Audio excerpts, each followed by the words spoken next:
The one everybody's talking about is Texas and Oklahoma. It is the Red River Rivalry. And I think the biggest question is, can Texas live up to the expectations of this game? I mean, this game, I don't think we can oversell it. I truly do not. It is a national championship level game. It is a conference championship level game. The loser of this game falls far, far, far down the rung of college football playoff teams. If Brent Venables and Oklahoma lose this game, I think their chances of going to the playoff are over. If Texas loses this game, everybody's going to be on the, oh yeah, I told you they weren't back train. I think there is so much hype around this game. And I feel like Steve Sarkisian has embraced that. And one of the more interesting comments this week was Steve Sarkisian yesterday saying how honored and what a privilege it is to be involved in the Red River Rivalry, and that this game and this rivalry, the magnitude of it is important for the Texas program and really helps college football. And I cannot help but ask myself, is Mike Gundy listening? Because I understand that the mullet wants nothing to do with Bedlam, but this is different. It's Texas and Oklahoma. And I wonder if Mike Gundy wants nothing to do with Bedlam, because Bedlam is pretty much a one-sided rivalry. And I wonder if Mike Gundy wants nothing to do with Bedlam because there's nothing on the line in Bedlam. Whereas the Red River Rivalry is a national championship caliber football game. It is the game of the week. It is Texas's chance to cement itself as a national championship contender.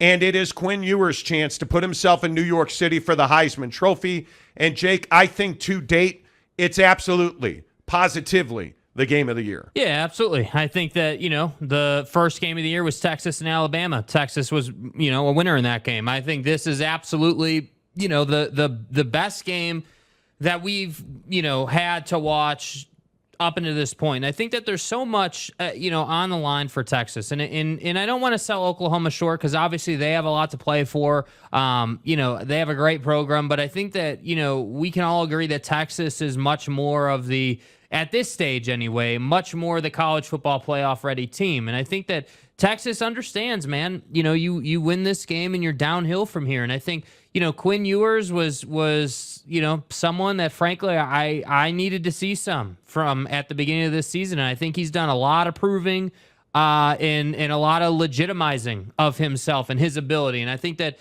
this game, like I have like in Prize Picks, I was gonna take him. I think their number was some insane number like 309 or 310. Like most people expect Quinn Ewers to have a big game against Oklahoma, like 300 yards, several touchdowns, like that because type of performance. I think that's what's required to win the game. Mm-hmm. I think Oklahoma, while there's not nearly as much on the line, and again, I know every time somebody says, with all due respect, usually a slap in the face follows. Right. But with all due respect, there's not nearly as much on the line for Oklahoma as there is Texas.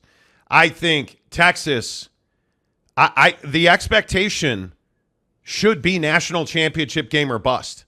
If you don't go to the national championship game, this season's a disappointment for the Longhorns. If you go to the national championship game, again, Brett Venables should have a statue erected of himself in Norman. Mm-hmm. I mean, that would be the level of surprise. I think this Texas team, week in and week out, and I want to say the weight of the world is on their shoulders, only it's not. I actually think they use the expectations as motivation. I don't think they care that we're sitting here talking about the fact that they're playing for a national championship this weekend and probably every weekend forward. Right. I don't think they care that there's a target on their chest, their back, and their ass. I don't think they care at Texas. I think they embrace it. And I think that's one of the reasons that I love Texas in this game.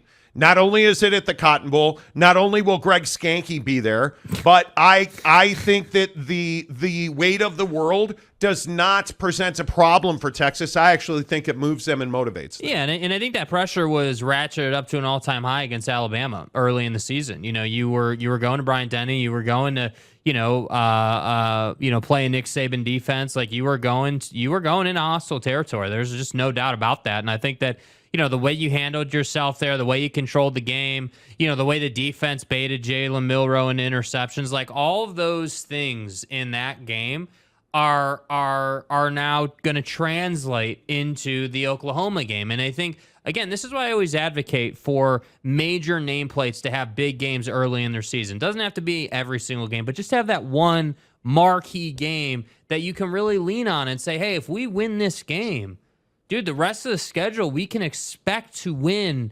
the Oklahoma game or this game or that game because we went out and beat in Alabama or we went out and beat whoever you want to point to. And that's what I think is so important, for Texas and building a schedule. And, for Steve Sarkisian, getting to the college football playoff, you got to have a schedule that allows you to build momentum. Like if you're on the road the first 4 weeks, that you're going to have a really tough time, getting to a New Year's Six bowl and obviously on your way to the college football playoff. That's going to be really difficult to do. But I think Texas deserves a lot of credit for scheduling properly. Obviously developing and putting Quinn Ewers in a position to feed that talented skill position group. And you're seeing the fruits of that labor. And that's why I say headed into this game, I do think, the over-unders and, how much Texas is favored by and all that good stuff. I think that's pretty much in alignment. Texas is the better team. You should expect Texas to win this game. I do expect Texas to win this game. The only question is going to be, how easy or how difficult is it going to be? Is Oklahoma going to turn the football over? If they do that, this is going to be a runaway. Well, I think we should not just write off Oklahoma. That defense, it's the best defense that Texas is going to see. I don't think Alabama was the same defense when Texas played them as they are even today. I think Texas A&M is going to find that out. I think this Oklahoma defense is ferocious. And I do think that Dillon Gabriel is a guy who can win you a game. Now, the biggest question is, can Oklahoma run the football on Texas? And right now, I don't know that Marcus Major is the guy that you want to tie your fortunes to. I think Dillon Gabriel probably is going to have to carry the mail for Oklahoma in both passing and rushing, if we're being honest. He's going to have to be a true dual threat in this game. But I certainly think that this Oklahoma defense, I think they don't get the credit that they deserve, because Quinn Ewers has shown that if you get to him and you pressure him, sure, he's running at a different level than we've ever seen, but he's also prone to mistakes when you have him moving his feet and you're at his feet and you're making him run and he wants to throw and run. That's when you're going to get a lot of quarterbacks in trouble, and I don't think Quinn Ewers is immune to that. And I think this Oklahoma defense is going to come and get that ass, and that's when we're going to find out how good Texas is, and we're going to find out how good Oklahoma is. And I agree with you. The turnover battle is probably going to determine the game. Yeah, and I think that, you're not wrong that Oklahoma has a good defense. I just think that the thing that stands out to me, the X factor for Texas, is the wide receiver room and the running back room. Those two position groups, are outstanding, best of the best, just top end, elite talent. And in big games, I'm a big believer, man. Your best wide receiver against their best DB, your wide receiver should win that. If your wide receiver is any type of weapon, they should be able to create separation. And I think that's what I'm looking for. Because you're right. If Quinn Ewers has to run around and really, think about, hey, where is, do I have a step on the defensive end chasing me? Like, am I rolling left, rolling right? Like, if he's in that chaos constantly, it's going to be tough for him to be even in the 60 percentile of completions in this game. I also think that that's a trademark for Brent Venables. Brent Venables is a guy that absolutely gets after your ass. And I think when you look at Quinn Ewers, I don't think he's seen that this year. I don't think Alabama brought that to the fore when Texas was in town. And I think Quinn Ewers made them pay for it. Because if you allow Quinn Ewers to stand in the pocket and deliver the football, they're 5 deep on weapons. And then again, they run the ball exceptionally well. So this front seven for Oklahoma, which I think has been so good, and one of the maligned groups in the country, the defensive line and linebackers at Oklahoma can play with Texas. Mm-hmm. And I think one of the things that they are going to do is they are going to force Quinn Ewers to win the game, because I think it's going to be very difficult for them to run the football on Oklahoma. And I know that seems crazy, but I think you also are going to have to find a way to get Dylan Gabriel going in this game, and how well Oklahoma receivers, can get separation against a really talented Texas secondary probably is one of the hallmarks to watch in the first half of the game. Is there a big play opportunity, and does Oklahoma cash it? Because if they do, that's going to make it easier for Oklahoma to run the ball. Mm-hmm. And because guys like Jahdae Barron also play the run very well. He's an excellent tackler.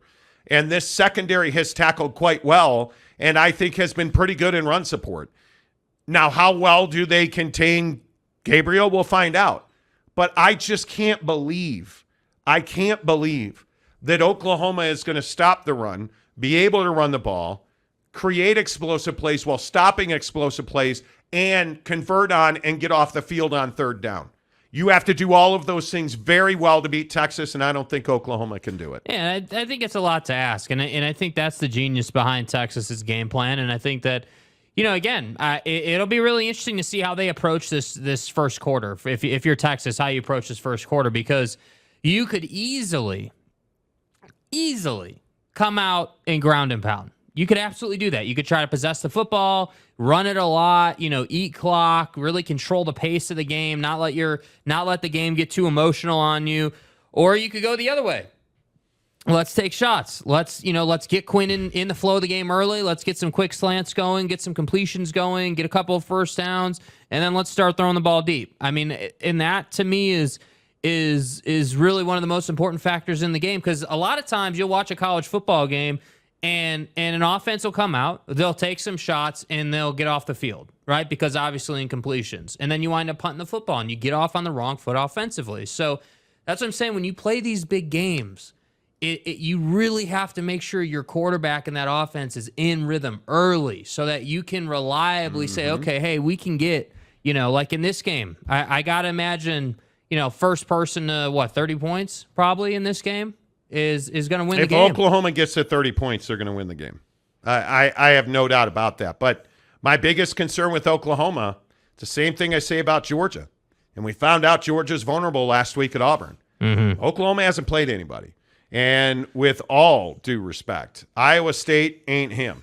And Cincinnati ain't him. Mm-hmm. And Tulsa, SMU, and Arkansas ain't him. And I think that they've had a pretty easy. They've had a pretty comfortable margin of victory, and it's gotten better every week. And now you run into Texas at the Cotton Bowl. This very much, 30 points is a very interesting number. This very much feels to me to be a 42-28 Texas win. Mm-hmm. It feels like, there's just too much to deal with for Oklahoma here. And I think they have zero margin for error. They're going to get their big plays against Texas's secondary. That's going to happen. But that's not what's going to win you the game here. You're going to have to play exceptional on both sides of the football, and I just don't think you're talented enough, and I don't think you're ready for what's coming at the Cotton Bowl. And that's why I think I'm taking Texas 42-28. Yeah, that's funny you say 42. I kind of envision that for Texas as well. But I think the question in this game is Oklahoma, because I do think Texas is going to have a nice day offensively in this game. I don't even doubt that, to be honest with you. But Oklahoma, to me, I think there's a chance, that they're low 20s. I mean, really, yeah, I think there's a chance that. Because, again, think of it this way. To have big wins, what do you need? What's the recipe for a big win for a team like Texas? Well, you need a rivalry, ideally, right? You play a team that you've played a lot, and there's a lot in that, and there's a lot of material there, number one. But number two, you need a team that it has the threat of beating you. And so when you play good teams, it provides you an opportunity to show just how good you are. So the Alabama win was sort of your high watermark now, and I'm not saying we can debate whether Oklahoma is better than Alabama or they're even or whatever the case may be, But this game, I would expect Oklahoma to play better than Alabama did in their game against Texas. And for me, I look at Texas and I say, okay, your offense is going to go out and produce. The defense has to do their job. And if the defense does their job, I don't think Oklahoma is getting past 21 points in this game. I think the Texas defense is faster than you, and I think they're more prepared than you, because you don't do to Jalen Milroe level talented quarterbacks what they did without being prepared, without being smart, without understanding what's in front of you. And that's what I'm counting on for Texas's defense. They know what's coming. They're prepared. They have a good scheme, and they understand what they need to do to win the game. So to me, I like the 42-point number for Texas, but I would probably go 3 points less and 21 points for Oklahoma. I'm really curious also on this last note. And in the comment section, I'd love to see your score predictions. Where do you guys come out on the Red River Rivalry? I've got it 42-28. What did you settle on? 42-21. 42-21. Okay. So you think it's a whooping? Yeah, I think it's a dominant performance for sure. All right, I'm going to stick at 42-28. One of the biggest questions I have is who scores a defensive touchdown, Texas or Oklahoma? Because I think that's going to happen. And we'll see. I think Oklahoma needs to show that they are respected and they have earned and I'm trying not to be disrespectful. I just don't love their schedule. In these big games, your experience counts. And I feel like Oklahoma has not been was SMU really a test? No. Was Cincinnati, was Iowa State? Certainly not. Like any of those teams, are any of those teams a threat to actually beat you? I don't think you were ever in jeopardy, really. But I think you also are in a situation against Texas where, man, they've played Alabama, they've played Baylor, Kansas, like Wyoming is a good test because they just punch you in the face so often. I just think Texas is more ready, and that defense feels it's just more ready, more balanced, more experienced. I think the offense, the weaponry that Texas brings to the yard, and I know you guys are probably tired of hearing me talk about Jatavian Sanders every week. Dude, he just puts out every single Saturday. Facts. And he's a difference maker when he does. And then you get, Mitchell and Worthy. And, I mean, look how deep they are. Yeah, Worthy's a savage. Jordan Whittington, I mean, they're just really talented. And we haven't said two words about Jonathan Brooks, who I think is one of the most overlooked running backs in the country at this point. Like, that's why I don't want to disrespect Oklahoma. I certainly am not sitting here trying to disrespect Oklahoma, because I think what Brett Venables has done here, the way he's rebuilt the program, the way he's rebuilt the roster, the transfer portal, the things that he's done. I mean, I have a lot of respect for what Brent Venables has done in Norman, but you're talking about, I just think, a better team right now than Oklahoma. So let's get your predictions in here. I see a lot of you are in on this. Kevin the Destroyer, who's got his crimson and white horns down helmet, where the wind comes sweeping down the plains. Do you know where that's from? No. Oh, okay. No, okay. I won't. Mike Smith says fracking. Bryce Martin, close in the first half, but Texas will blow them out in the second half. Kevin the Destroyer says, wish I could bet you, Jakey. Jake Nelson says Oklahoma hasn't played anyone yet. They have not been true. You need to be on the field to be a really tested team. You need to be in danger. And when I say you need to be in danger, you need to be in danger on the football field from a team that's as talented or more talented than you. And when I woke up this morning, I was feeling pretty dangerous. And yet you still find a way to win the game. And I think that is That's a critical test. Georgia hasn't seen it. Michigan hasn't seen it. I mean, I don't know if Florida State's seen it with Clemson. They seem pretty similar talent-wise. I know Texas has seen it, and I think it makes a difference. Yeah. So, Bryce Martin, heard rumors Milroe isn't playing Saturday. We'll find out. Bob Smith says Texas 45-31. Al Bundy says 49-0 Texas. Come on now. All gas, no break. BJK, anything can happen in a rivalry game. Adam P, ESPN FBI, OU number 2, only behind OSU and Texas at 4. Okay. That matters. The FPI to ESPN is pretty good. Jedi Master, OU 34, Texas 28. There's our first nod to Oklahoma winning. Jeff Woodworth, Cotton Bowl, where the greatest team in Texas plays, the SMU Mustangs. Listen, Jeff, if you day drink, I'm not judging you for that. That's cute. I remember when I had my first beer. The things you say because you day drink? No. Kevin the Destroyer, OU 38-28. Okay.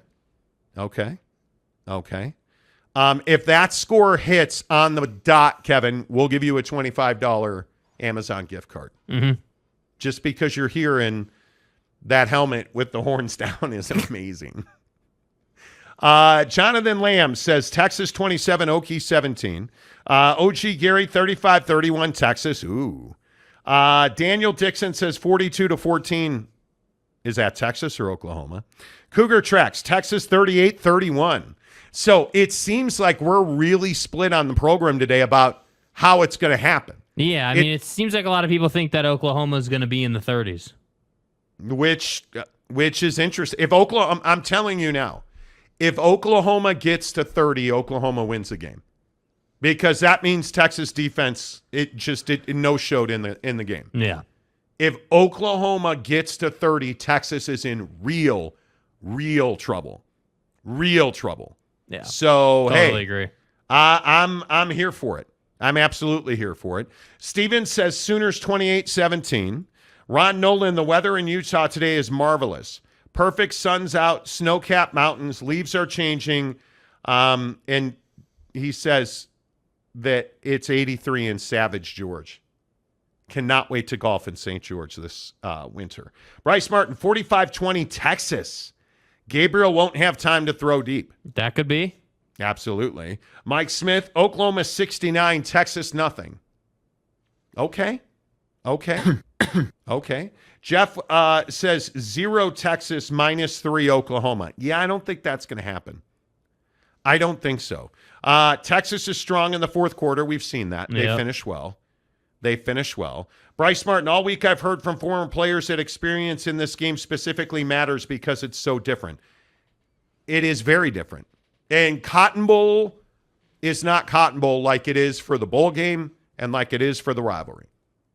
And I think I sound like a Mike Gundy hater on this show. I'm not at all. I respect the hell out of Mike Gundy. So get your facts straight. But what are you talking about with Bedlam? It's games like Bedlam, Texas, Oklahoma, Utah, BYU, Notre Dame, Michigan, like OU, Ohio State, Michigan. USC, Notre Dame. You think of the biggest games. You want those games. You need those games. And it's what drives me crazy about Bedlam. Man, You know why he doesn't want to talk about it. Do you guys like that? The sun's back. You're a star. We forgot the gaff tape today. Jake says 48-17 Texas lets off the gas and OU gets another TD late. Woo!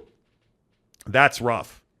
That is rough right there if that happens for certain. Bryce Martin also says, how will Sanders' ankle hold up when he gets hit? If he does well, OU is screwed. Well, that's a big question. Aaron Wilson, boo. UT, no one gives a fug. Actually, I think they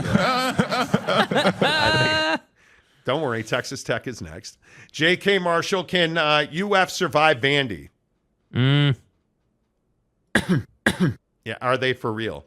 Are they for real? I don't know. Big shout out to Alex Crows. Newest member on the program. Appreciate that. You guys hit the join button. For $9.99, you get into our members-only Instagram chat, which is fantastic.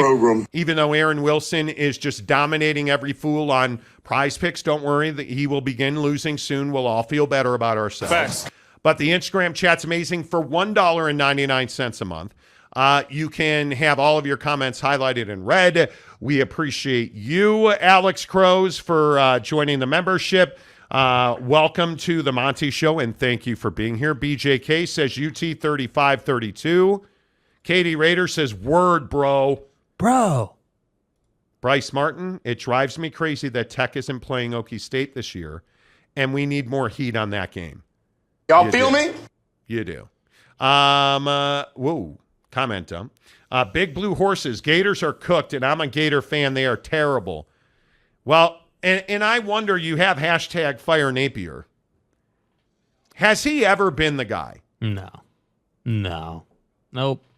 I don't think he has been. And Mertz is nothing special, and that's your problem. You don't have that feel around that program. You don't have, like, dude, the Swamp is iconic, man. Like, it's supposed to be one of the best SEC teams every single year, Yes. and yet they are not. And it's incredible to me that I got to sit here all year, and we got to sit here all year on the program and listen to Florida State fan talk about how they're better than Florida and yada, yada. I'm just like, dude, bro, win a big game first, then let's talk about you being better than Florida. You know, like that. And it's a shame because Florida, to me, in college football is definitely one of those nameplate programs that should be good every year. Yeah. And listen, they've had their opportunities and they've won big games. But I continue to Billy Napier's not that dude. No. He's not that dude. He's not Himmy. You know, he's not in his emo. No. And I think you're not that guy, pal. Trust me. You're not that guy. You're 3-2. And the Kentucky loss is humiliating. There's no. How do you spin the Kentucky loss?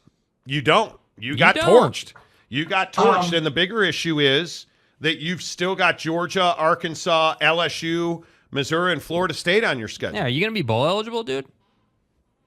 That's a big question. You're halfway there now. You're going to beat Vandy in South Carolina, and I think that's it. Because I think that's it. That's a very interesting question. Let's see, J.K. Marshall. Jake, Florida State beat Florida last year. They are better. Sorry. We'll see. Mike Smith, Florida looking for their next brooding visor-wearing coach.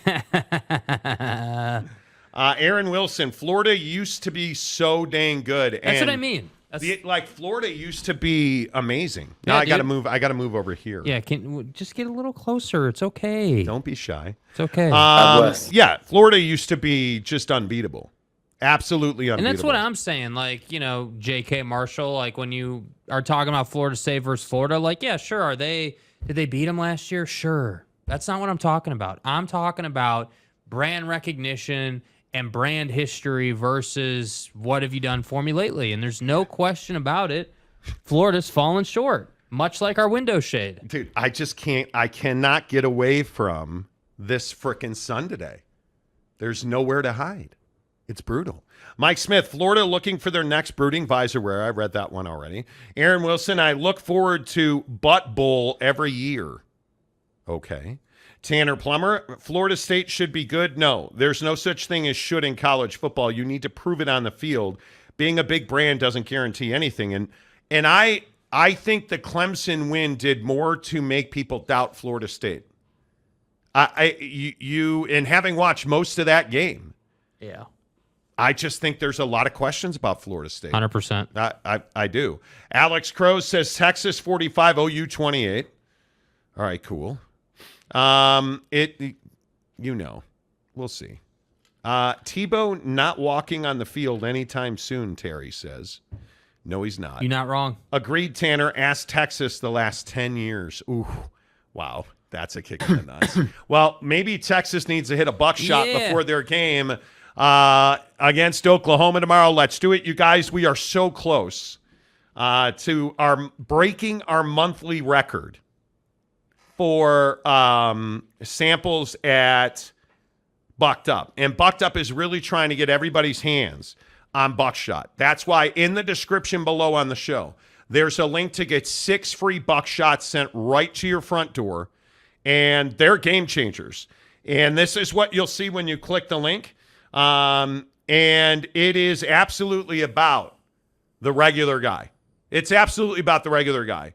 And what this does is it's 200 milligrams of naturally sourced caffeine with a bunch of brain food. It's clean, long-lasting energy so you can have your best day every day. That's what BuckedUp's about. The best ingredients that make the best products that do exactly what they say they're going to do. Every day at this time on the show, you know, Jake and I pop a buckshot. Yeah. And then we just roll right through the next 2 hours. Yes, sir. There it is. I'm a blood raz, blue raz, and watermelon guy. I do love me some blue raz today. Go get your 6 free samples. Guys, we need like beyond a sunshade. We need like just, I think it's 27 more samples to go out the door. And we break our monthly record. Yeah. And it's the 6th day of the month. We have 300 people watching the show. All we need is let's get 30 people to go click the link. Hook it up right now. BuckedUp.com, the official energy provider of the Monty Show. And again, if you're a pre-workout guy, a protein isolate guy, if you're a whey protein isolate guy, go get it. They have the best at BuckedUp.